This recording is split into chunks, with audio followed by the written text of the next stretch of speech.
Vayan abriendo sus Biblias, por favor, en Primera de Pedro. Primera de Pedro, capítulo 1, versículos 10 al 12. Continuaremos viendo el valor de nuestra herencia. Una de las cosas que tenemos que tener en mente es que siempre vamos a dar tiempo, a dar atención y a dar de nuestros recursos financieros a lo que más nos importe, a lo que más valoremos.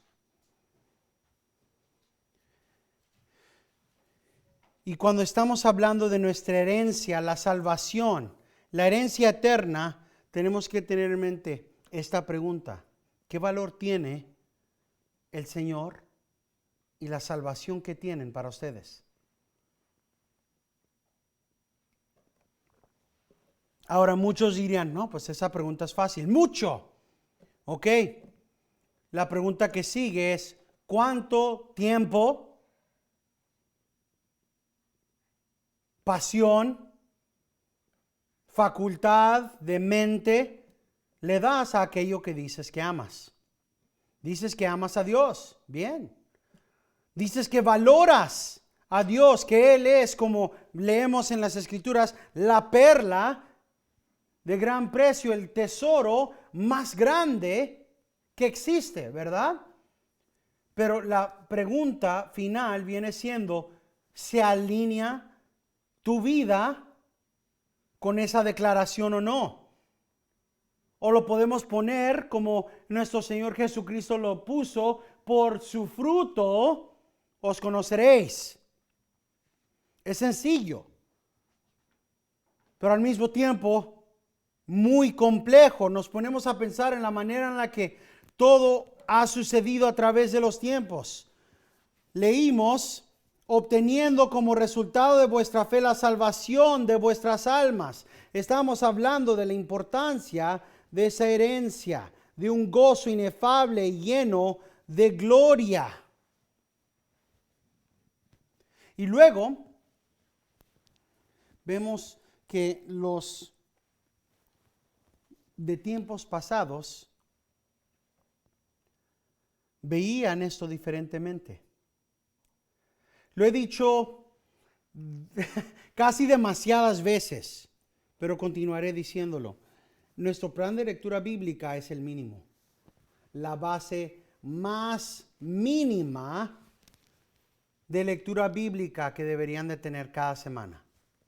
En otras palabras, si hacen una comparación de cuánta televisión ven, una comparación de cuánto leen ciertas cosas, ciertos libros, a cuánto tiempo se lo pasan leyendo la palabra de Dios, estudiando la palabra de Dios, que son dos cosas diferentes.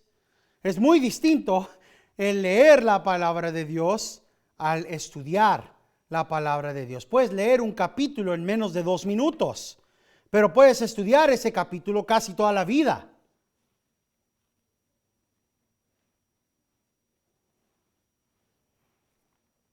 Si creemos, como estábamos hablando en nuestro estudio, que la palabra de Dios es la única regla, la suprema regla de fe, y dentro de la palabra de Dios tenemos todo lo que es necesario para vivir nuestras vidas en rectitud, para seguir en pos de Dios, o si creemos todo lo que ha estado diciendo Pedro, que nuestra fe es más preciosa que el oro,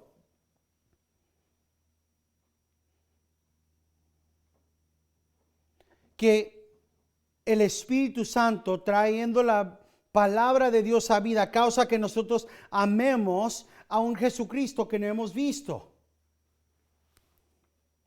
que creamos en las promesas de Él, que tengamos una esperanza.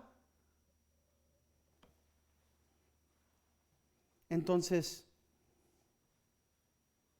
¿cuánto valoramos al Señor?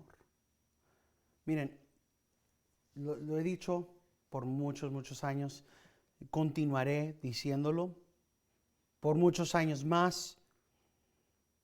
Me pueden engañar a mí me pueden mentir. Me pueden decir, pastor, sí, yo valoro al Señor y yo leo la Biblia y yo sinceramente de todo corazón creo que Dios es más valoroso que mi familia, de más valor que mi vida, de más valor que de todas estas cosas. Pueden decirlo de pico para afuera, pero a Dios nadie puede mentirle.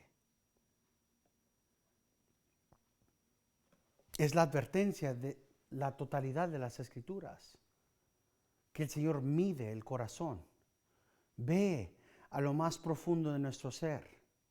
La realidad es que llegaremos ante el Señor y, como he dicho muchas veces, no va a sonar tan bueno el decir, es que Señor, no tuve tiempo, estaba tan ocupado. Es que Señor, ¿no viste que trabajo 7 días a la semana? 14 a 16, 17 horas al día, Señor. No tuve tiempo. Y en esos tiempos, en ese día final, en el juicio final, será demostrado ante toda la creación exactamente cuánto tiempo tuvimos.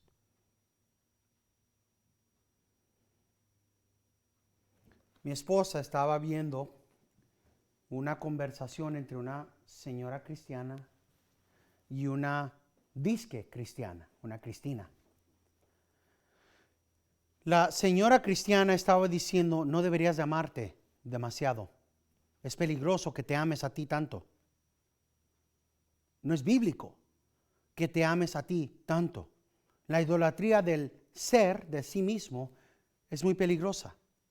Vino esta disque cristiana y dijo, lo que estás enseñando es peligroso.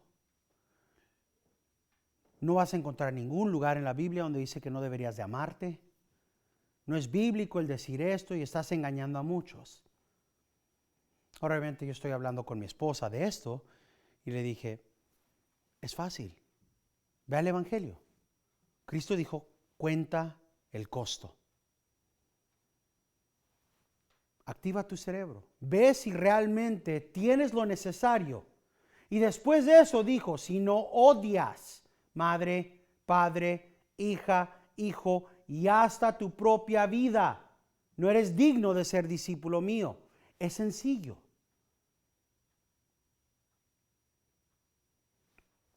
El mandamiento es valorar más a Cristo que a un madre, padre, hija, hijo y hasta tu propia vida. Cristo tiene que ser más valioso que tu propia vida, que tus seres queridos. Ahora, tengan en mente que estamos estudiando en el catequismo el 5º mandamiento, que es obedece a tu padre y a tu madre.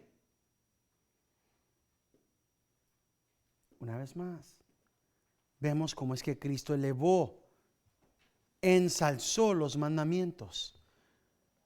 Al que más merece adoración, reverencia, honor y atención es el Padre Celestial. Aún más allá de nuestros familiares. Ahora, el Señor es el que dio familia. El Señor es el que nos dio trabajo, nos dio nuestro cuerpo. Hay un área de balance bíblico ahí. Siempre tiene que ser el Señor primero, aún más de nosotros. Piénsenlo, el Señor Jesucristo no comió cuando estaba hablando con la samaritana. Llegaron los discípulos con comida, le dicen, Señor, come, come. No había comido, los había mandado a agarrar comida. Regresan con la comida y en lugar de comer, el Señor le responde diciendo, yo tengo comida de la cual no sabes. Mi comer es hacer la voluntad de mi Padre. El Señor nos da el ejemplo. ¿Dices que no tienes tiempo? Tienes tiempo para comer. Ayúnate un lonche, ayúnate un desayuno, ayuna la cena y lee la Biblia.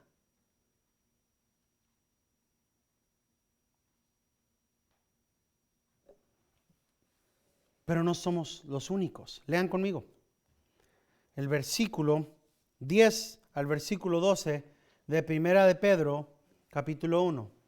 Dice así la palabra de Dios.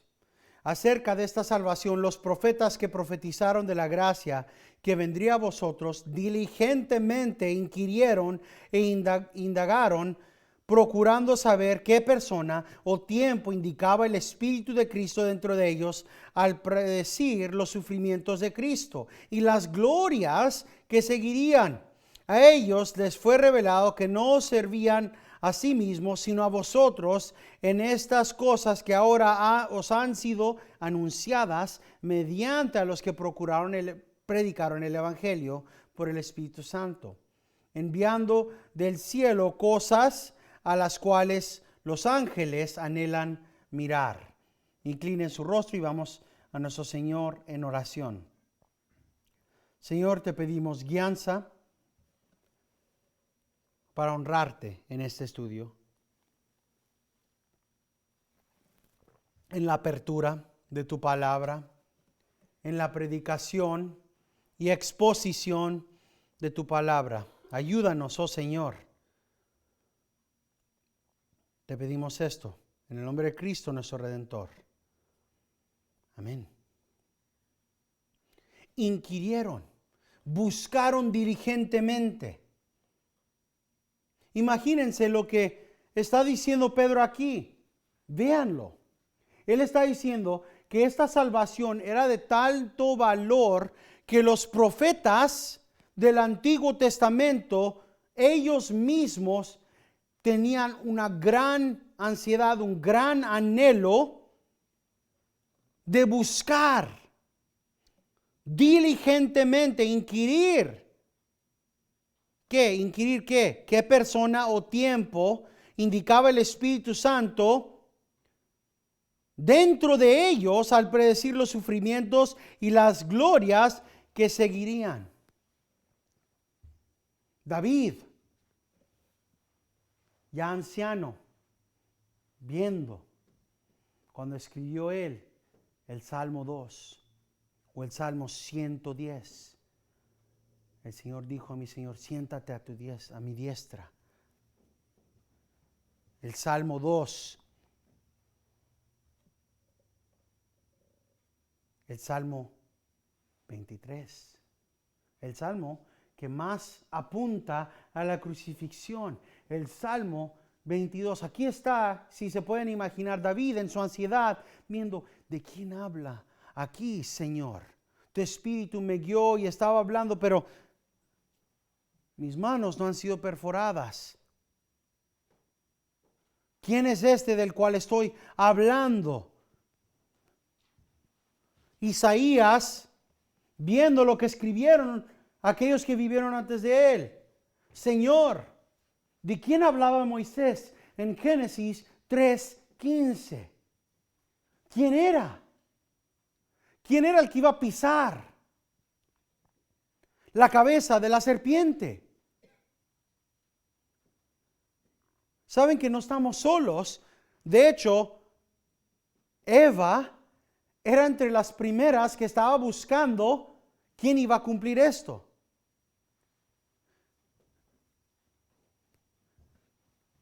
Cuando tuvo hijo, ¿qué es lo que dijo? El Señor me ha dado un hombre. Ahora, normalmente leemos eso y continuamos, ¿verdad? Pero ¿cuál era la promesa de Dios? De tu simiente te daré un hombre, un hijo que pisará la serpiente. Inmediatamente, primer hijo que tiene Eva, y dice, el Señor me ha dado un hombre. Y la pregunta que viene junto con esa declaración, ¿es este? ¿Es este el que pisoteará a la serpiente que nos tentó en el jardín? No estamos solos. Desde el principio han habido aquellos que diligentemente han inquirido, han buscado dentro de las Escrituras para ver quién era. ¿Quién es el que está? Pero miren cómo empieza acerca de esta salvación. Qué tan valiosa es la salvación que el Señor Jesucristo nos ha dado. Es tan valiosa que todos antes de nosotros, dice aquí Pedro, en el Antiguo Testamento, todos los profetas estaban tratando de ver quién será. Aquellos que vivieron después de Isaías se preguntaban, ¿quién es este? De Isaías 9. ¿Quién es este que nacerá de una virgen?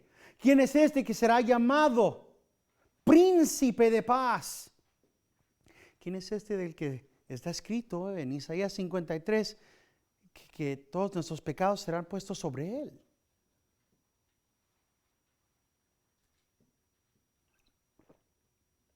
Y buscaron diligentemente tratando de ver ¿quién es esa persona? ¿Quién? Nosotros sabemos eso, Jesucristo. ¿Cuándo? Porque aquí están las preguntas. Ellos estaban haciendo las preguntas, Señor, ¿quién será? Lo cantamos en el canto 9, vemos lo que dice el Salmo 24. Señor, ¿quién entrará en tu santuario? El de manos limpias y corazón puro y sin vanidades sabe amar. Lo cantamos, ¿verdad? También ellos lo cantaban. Ellos cantaban todos los salmos y se preguntaban, ¿quién es? ¿Quién es este? Con manos limpias, con corazón puro. Sabemos que no era David, porque sabemos que hizo David. No tuvo ni manos limpias, porque eso de manos limpias es alguien que no ha matado, alguien santo. Y sabemos que David sí mató. De hecho mató porque quiso la esposa de otro hombre. Eso también significa que él no tuvo corazón puro. Pero todos se preguntaban, ¿quién es? La respuesta sabemos nosotros, Jesús. ¿Cuándo sucederá? Pero noten lo que dice, se preguntaban estas cosas, ¿quién es? ¿Y cuándo sucederá? Procuraban ver qué persona o el tiempo, ¿cuándo sucederá?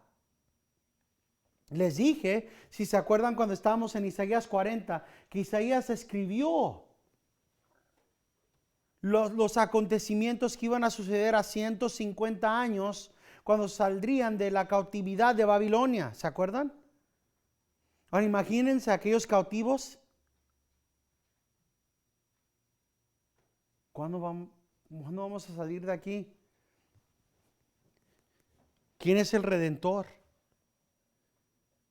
¿Quién es este que inaugurará una prosperidad y una paz que nunca terminará?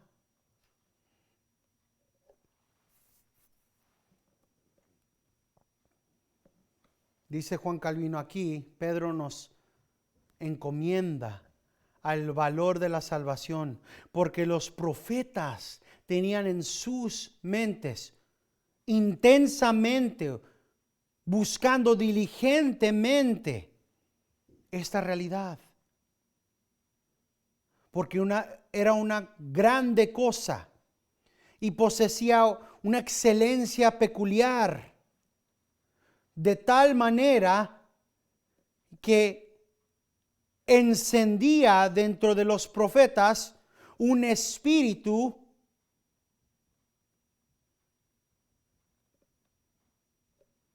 que buscaba saber estas respuestas, pero más claramente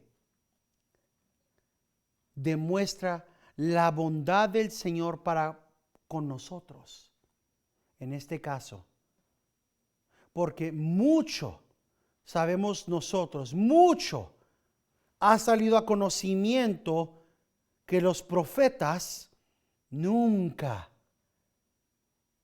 alcanzaron, aún con mucho esfuerzo, con mucha diligencia, con mucha búsqueda de la palabra. Al mismo tiempo, Pedro confirma la certidad de esta salvación, que aún hasta los tiempos antiguos, desde el comienzo del mundo, recibía un testimonio del Espíritu Santo. Es lo que vemos ahí. Procuraban saber qué persona o tiempo indicaba el Espíritu de Cristo. Ahora, ¿qué es eso? ¿Y por qué el Espíritu de Cristo? Si estamos hablando del Espíritu Santo, si saben eso, ¿verdad? Estamos hablando del Espíritu Santo. Pero ¿por qué tiene aquí el Espíritu Santo el título Espíritu de Cristo? Porque estamos hablando de profecías mesiánicas, de profecías que hablaban de los sufrimientos y la gloria de Cristo. Y aquí mismo lo vemos. El Espíritu de Cristo indicaba dentro de ellos al predecir los sufrimientos de Cristo y las glorias de Cristo. Los sufrimientos de Cristo y las glorias de Cristo.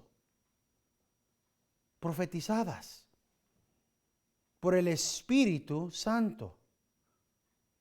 Aquí dicho Espíritu de Cristo porque estaba el Espíritu obrando para demostrar las profecías del sufrimiento y de las glorias. Así que por un momento vayan conmigo al Salmo 22. Salmo 22.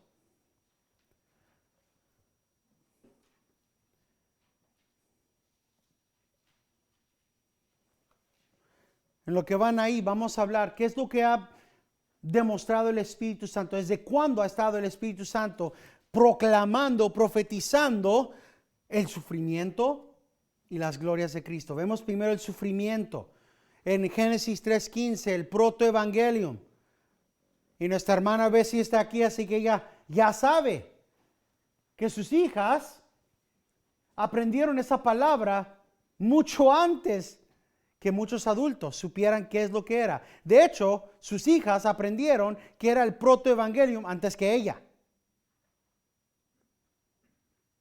¿Y cuál es el protoevangelium? El protoevangelium significa el primer evangelio. Y el primer evangelio es cuando el Señor mismo proclama que vendrá un varón del simiente de Eva que aplastará la cabeza de la serpiente, que nacería un Mesías del simiente de la mujer.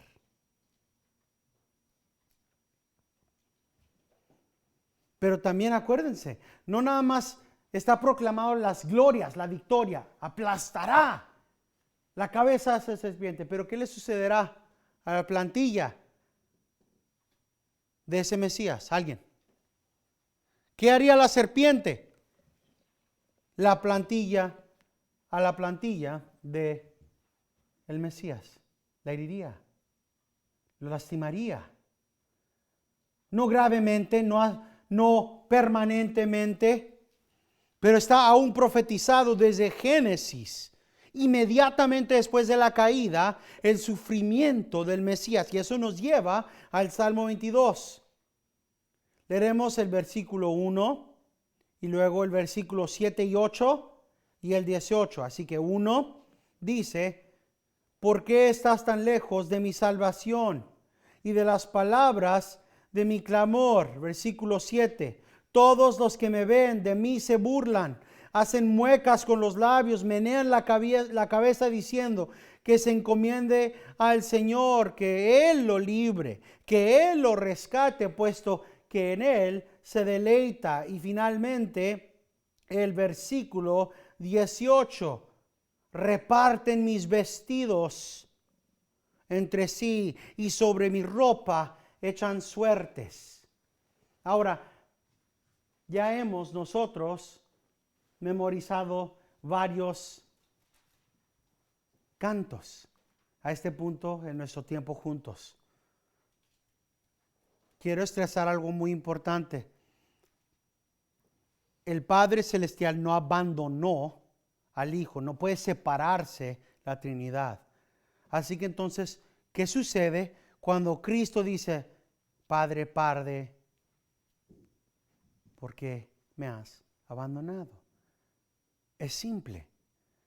Los salmos eran los himnos de la gente de Israel. Sería igual a si alguien, un cristiano, fuera a morir o por inyección letal o por electrocución, y que antes de morir digan: Santo, santo, santo. Literalmente cualquier otro cristiano que ya tenga ese himno en su mente, sabe las próximas palabras. Así que Cristo empieza el Salmo 22 diciendo, Dios mío, ¿por qué? ¿Por qué me has abandonado? Y eso nos deja saber a nosotros y a todos los que están ahí que lo que está sucediendo, imagínense, cantar en su mente el Salmo 22 y ver lo que está pasando. Le escupieron en la cara, mira, aquí lo dice. O llegaron donde repartieron mi ropa, echaron suertes por mi ropa y ahí están los soldados romanos diciendo, hey, no vamos a romper esto, vamos a echar suertes por los vestimentos. Se cumpliría ante los ojos de aquellos que reconocían lo que está sucediendo. Continuamos. El Salmo 34. Salmo 34.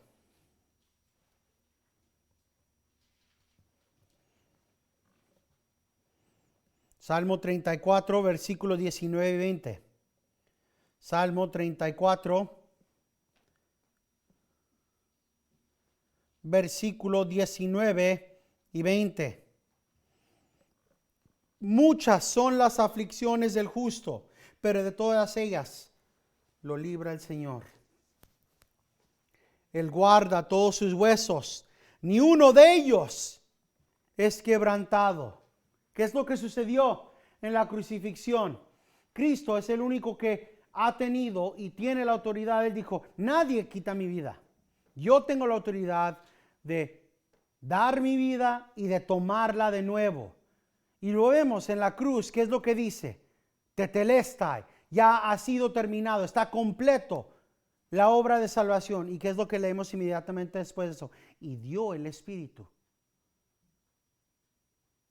Van los rabinos y dicen, hey, no podemos tener estos muertos o estas personas muertas en las cruces porque es un día alto, tenemos festividad judía. La costumbre romana era ¿qué? Ir y quebrarles las piernas a los crucificados para que murieran más rápidos, porque en la crucifixión la manera en la que se puede alargar la tortura es levantándose. Porque están muriéndose básicamente siendo asfixiados. Y cuando se levantan, liberan un poco los pulmones para poder respirar. Al quebrarles las piernas, mueren más rápido. Y van y le quiebran la pierna del primero, y van y le quiebran las piernas del otro, y llegan a Cristo, dicen, está muerto. Oye, asegúrate de que está muerto. Y en lugar de quebrarle las piernas, vienen con la lanza, le perforan y sale agua y sangre. ¿Y qué es lo que dijo Mateo? Esto era para cumplir este salmo. Ninguno de sus huesos fueron quebrados. Él guarda todos sus huesos, ni uno de ellos es quebrantado.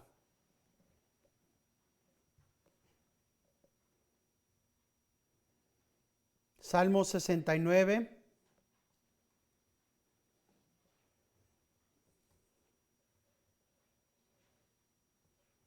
Salmo 69, 21. Todavía estamos en la crucifixión. Todavía estamos hablando del sufrimiento que el Espíritu Santo, el Espíritu de Cristo profetizó. Salmo 69, versículo 21. Salmo 69, versículo 21. Y por mi comida me dieron hiel, y para mi sed me dieron a beber vinagre. Noten que son dos cosas diferentes. ¿Saben qué es el hiel? Es una mezcla que usaban los romanos para que no sintieran tanto el dolor. Era un poco anestético, muy amargo, pero anestético. Tan grandes eran para la tortura los romanos que cuando iban a crucificar a alguien, le daban un poco de anestesia para que rindiera más la persona en la cruz. El Señor dijo, no quiero ese hiel, no quiero ese anestético. Pero también, cuando leemos en Juan, la crucifixión, uno de los dichos, una de las últimas palabras de Cristo era, tengo sed. ¿Y qué era lo que le dieron? Vinagre. Aquí está. Profetizado cientos y cientos de años antes de que existiera la tortura de la crucifixión. Más de 400 años antes de la primera crucifixión en toda la historia mundial. Y más de 700 años antes de la crucifixión de Cristo. Y aquí leemos, para comida me dieron hiel, y para mi sed me dieron de beber vinagre. Continuamos con Isaías. Isaías 50.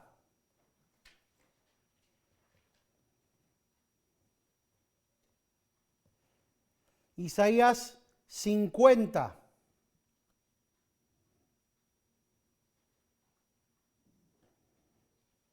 Isaías 50, versículo 6, dice, di mi espalda a los que me herían, y mis mejillas a los que me arrancaban la barba. No escondí mi rostro de injurias y esputos. Antes de la crucifixión, ¿qué es lo que están haciendo? Cachetadas. Le escupían la cara a Jesucristo. Profetiza. ¿No que eres profeta? Da una profecía. En la crucifixión, en la tortura antes de la crucifixión, los latigazos. Cuando llevaron a Cristo ante Poncio Pilato, una de las torturas que eran latigazos hacia la espalda. Di mi espalda a los que me herían, mis mejillas a los que arrancaban la barba. Los soldados con vara le pegaron en la cara a Cristo, hundiendo la corona de espinas más. Oh, rey. Le insultaban, todo profetizado antes. Y lo que Pedro nos está diciendo es que los profetas y los eruditas de los tiempos antiguos estaban tratando de ver de quién está hablando, quién es el que está sufriendo así, cuándo vendrá esta persona. Isaías 52.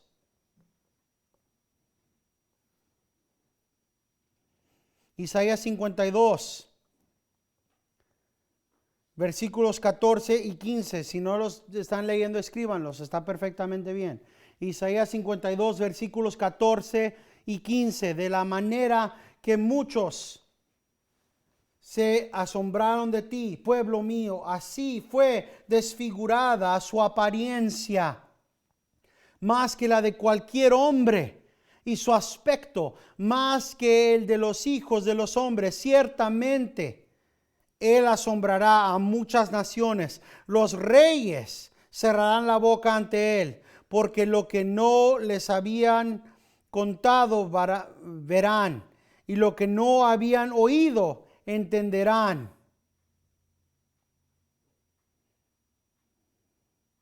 Fue desfigurado completamente. No piensen por un momento que realmente entienden las torturas de la crucifixión.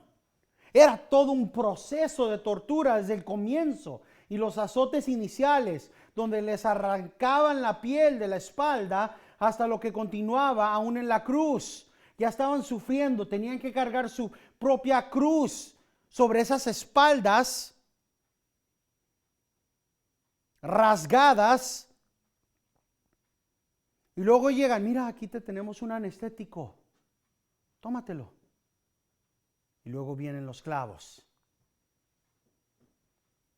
Y luego viene la asfixia cuando lo levantan a uno.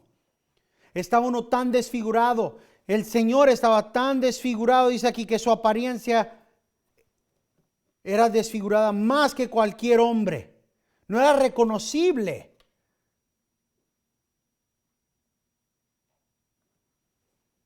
Todo profetizado antes de que sucediera. Deberíamos ya de saberlo porque lo leemos cada Navidad. Isaías 53. Isaías 53 del versículo 1 al 12. ¿Quién ha creído a nuestro mensaje? ¿A quién se ha revelado el brazo del Señor? Creció delante de él como renuevo tierno, como raíz de tierra seca. No tiene aspecto hermoso, ni majestad para que le miremos, ni apariencia para que lo deseemos. Fue despreciado y desechado de los hombres, varón de dolores y experimentado en aflicción. Y como uno de quien los hombres esconden el rostro, fue despreciado y no le estimamos. Ciertamente Él llevó nuestras enfermedades y cargó nuestros dolores. Con todo, nosotros le tuvimos por azotado, por herido de Dios y afligido, mas Él fue herido por nuestras transgresiones, molido por nuestras iniquidades. El castigo para nuestra paz cayó sobre Él, y por sus heridas hemos sido sanados. Todos nosotros descarriamos como ovejas, nos apartamos cada uno por su camino, pero el Señor hizo que cayera sobre Él la iniquidad de todos nosotros. Fue oprimido y afligido, pero no abrió su boca. Como cordero que es llevado al matadero, y como oveja que ante sus trasquiladores permanece muda, no abrió él su boca. Por opresión y juicio fue quitado. Y en cuanto a su generación, ¿quién tuvo en cuenta que él fuera cortado de la tierra de los vivientes por la transgresión de mi pueblo, a quien correspondía la herida? Se dispuso con los impíos su sepultura, pero con el rico fue en su muerte, aunque no había hecho violencia, ni había engaño en su boca. Pero quiso el Señor quebrantarle, sometiéndole a padecimiento. Cuando a él se entregue a sí mismo como ofrenda de expiación, verá a su descendencia, prolongará sus días, y la voluntad del Señor en su mano prosperará. Debido a la angustia de su alma, él lo verá y quedará satisfecho. Por su conocimiento el justo, mi siervo, justificará a muchos y cargará las iniquidades de ellos. Por tanto, yo le daré parte con los grandes, y con los fuertes repartirá despojos, porque derramó su alma hasta la muerte, y con los transgresores fue contado, llevando él el pecado de muchos e intercediendo por los transgresores. Lo leemos, lo leyeron todas las personas de Israel después de Isaías, y se pusieron a pensar: ¿quién es este que será desfigurado de tal forma? ¿Quién es este que sufrirá tanto? ¿Quién es este que cargará nuestros pecados? ¿Quién es este que irá como oveja al matadero, como cordero al matadero, que irá ante sus trasquiladores sin decir nada?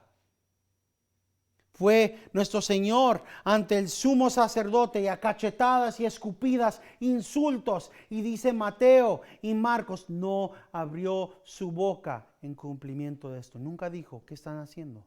Cuando sí habló, él simplemente dijo: deberían de haber testigos.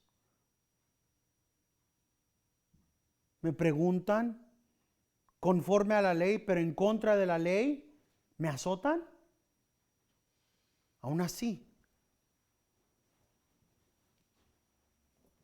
fue oprimido y afligido, pero no abrió su boca.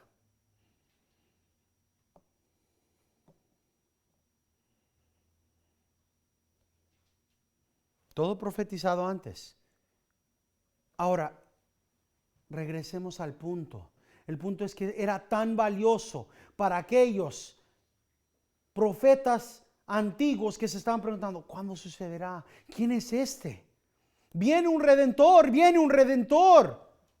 Y él sufrirá grandemente, será desfigurado en una manera tremenda, pero por alguna razón que solamente el Señor conoce, tendremos nosotros perdón a través de sus transgresiones.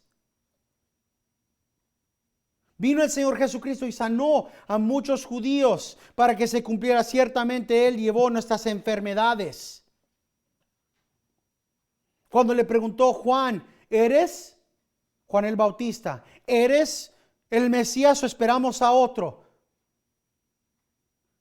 ¿Qué es lo que dicen las Escrituras? Que sanó a muchos enfermos y echó fuera demonios y les dijo a esos discípulos de Juan el Bautista, vayan y díganle qué es lo que han visto. Los ciegos reciben su vista, los mudos hablan, los enfermos son sanados. Y aquí estaba hablando de esto. Ve y dile a Juan, mira las promesas. Mira el cumplimiento de esta promesa. Él llevó nuestras enfermedades y cargó con nuestros dolores.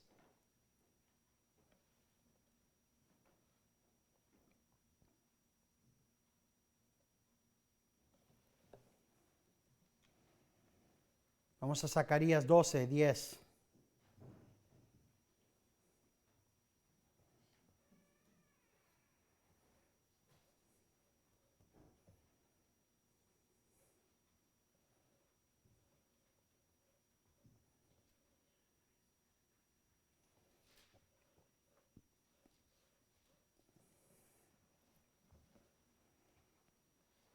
Zacarías 12:10.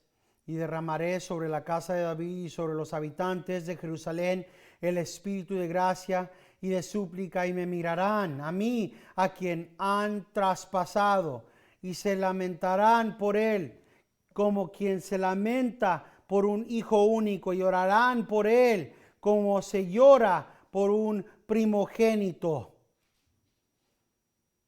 Quédense ahí en Zacarías, pero vayan al capítulo 13, versículo 7. Despierta, espada, contra mi pastor y contra el hombre compañero mío, declara el Señor de los ejércitos.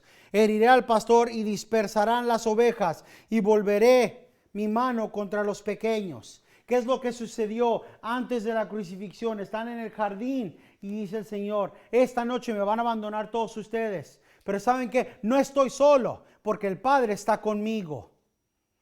Pedro, no, Señor, hasta la muerte. Pero cuando se fueron todos, ¿qué es lo que nos dicen las Escrituras? Esto fue para cumplirse esto. Heriré al pastor y se irán las ovejas. Heriré al pastor y se dispersarán las ovejas. Vamos al Salmo 2. Salmo 2.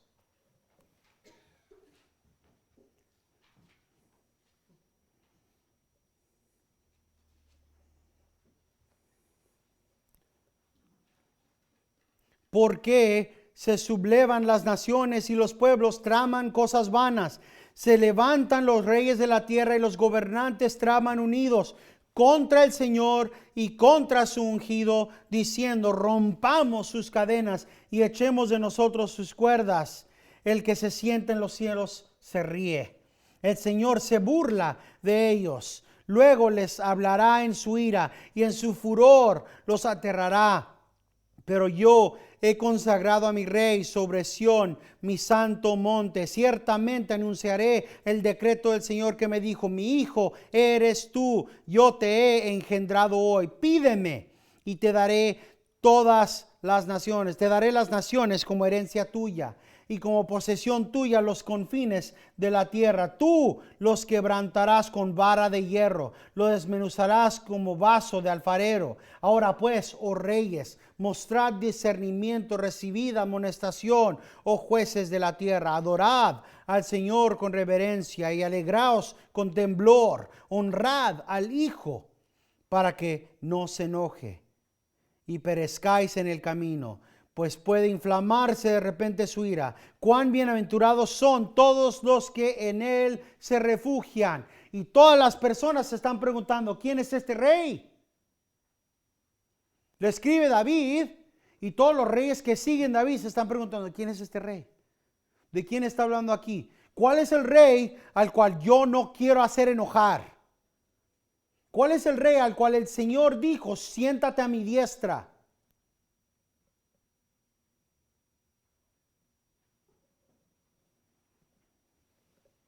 Pídeme y te daré las naciones como herencia.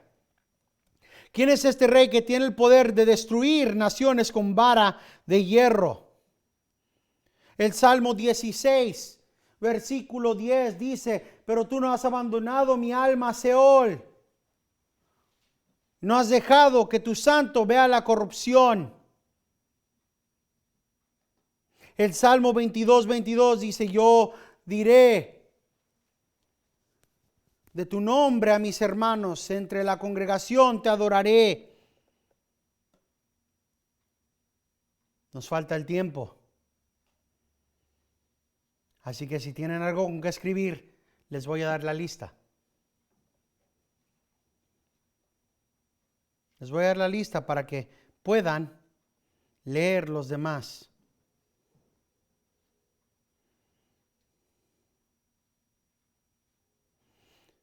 Salmo 45, versículo 7. Salmo 45, versículo 7. Salmo 110, versículo 1 y 4. Salmo 110, versículo 1 y 4. Los siguientes todos son de Isaías. Isaías 9:6. Isaías 9:6. Isaías 40, versículo 3 a 5. Isaías 40, versículo 3 a 5 y 9 a 11. Isaías 40, versículo 3 a 5 y 9 al 11. Isaías 42, versículo 1 a 4. Isaías 42, versículo 1 a 4. Isaías 61, versículo 1 al 3. De hecho, Isaías 61 era uno de los que causó muchos problemas para Jesucristo. Cuando él leyó esto y dijo, el Espíritu de Dios está sobre mí. Me ha ungido para proclamar las buenas nuevas a los pobres.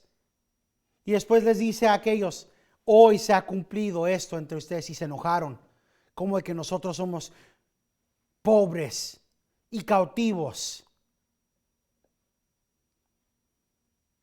Jeremías 33, versículo 14 y 15.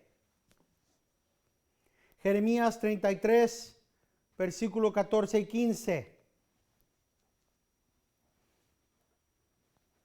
Ezequías 34, 23.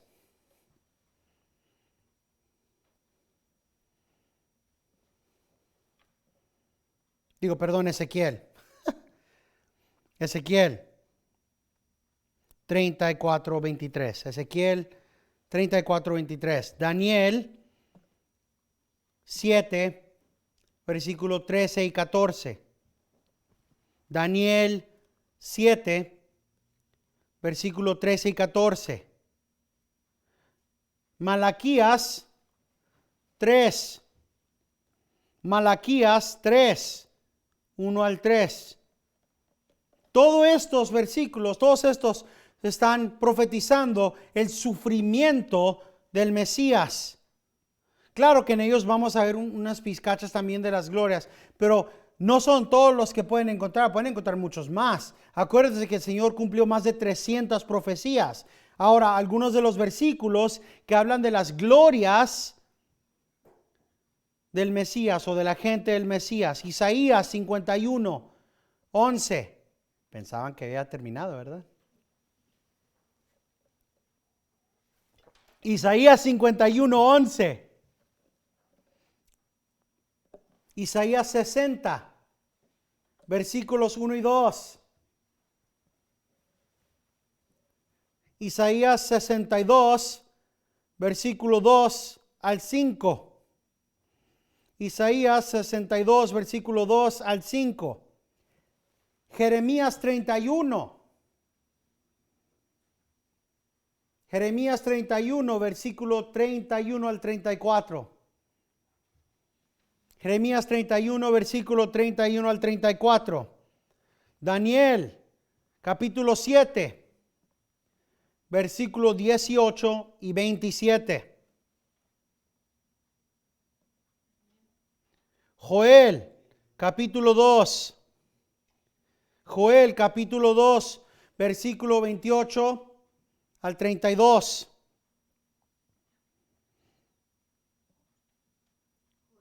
Sí. 2, 28 al 32. Perdón, no sabía que están tan por detrás. Lo digo, voy a decir más lento la próxima vez.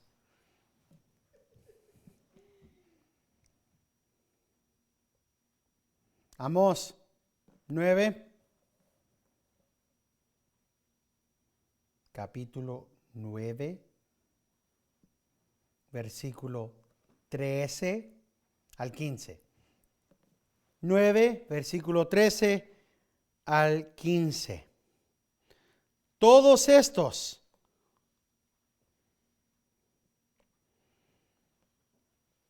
profetizando. Hay más, hay muchos más, pero hay cortas páginas, así que, como dije, más de 300 profecías, pero no quiero que se les olvide esto, que lo que Pedro está hablando acerca de esta salvación, los profetas que profetizaron de la gracia que vendría a vosotros, diligentemente inquirieron e indagaron, procurando saber qué persona o tiempo indicaba el Espíritu de Cristo dentro de ellos al predecir los sufrimientos de Cristo y las glorias que seguirían. Ellos valoraban tanto que se la pasaron todo el tiempo posible tratando de ver quién será este Mesías. Estaban haciendo las conexiones entre todos estos versículos y preguntándose, ¿quién es este? Y no alcanzaron a saber aun cuando Cristo vino. Le preguntaron a Cristo, ¿cómo es posible entonces si las Escrituras dicen que cuando el Mesías venga va a reinar, que también tiene que morir? ¿Sí se acuerdan de eso?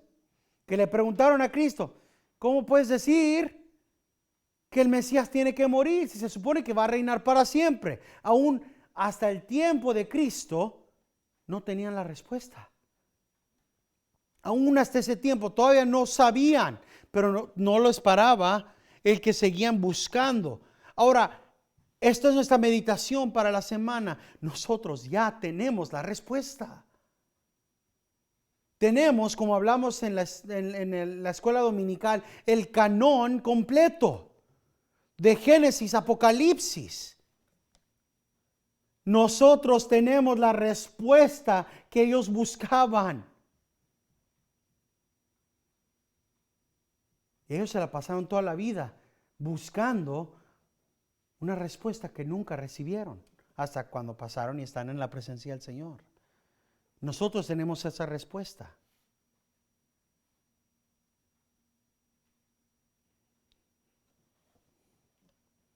Continuaremos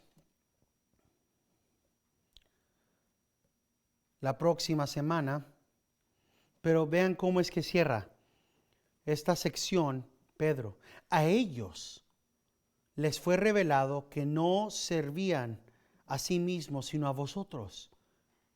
¿Qué es lo que sí recibieron? Porque el Señor no permitió que gastaran sus vidas, sí les permitió que estudiaran, pero lo que ellos sí recibieron era, esto no es para ti. Esta respuesta no es para aquí y ahorita y en tu tiempo.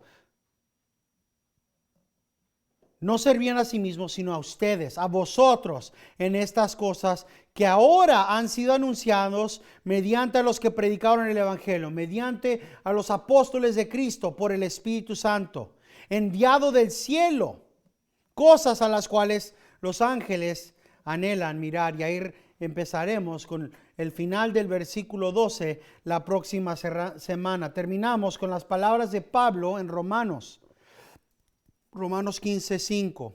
Y que el Dios de la paciencia y del consuelo os conceda tener el mismo sentir los unos para con los otros, conforme a Cristo Jesús, para que unánimes a una voz, glorifiquéis al Dios y Padre de nuestro Señor Jesucristo. Y toda la gente de Dios dice, amén.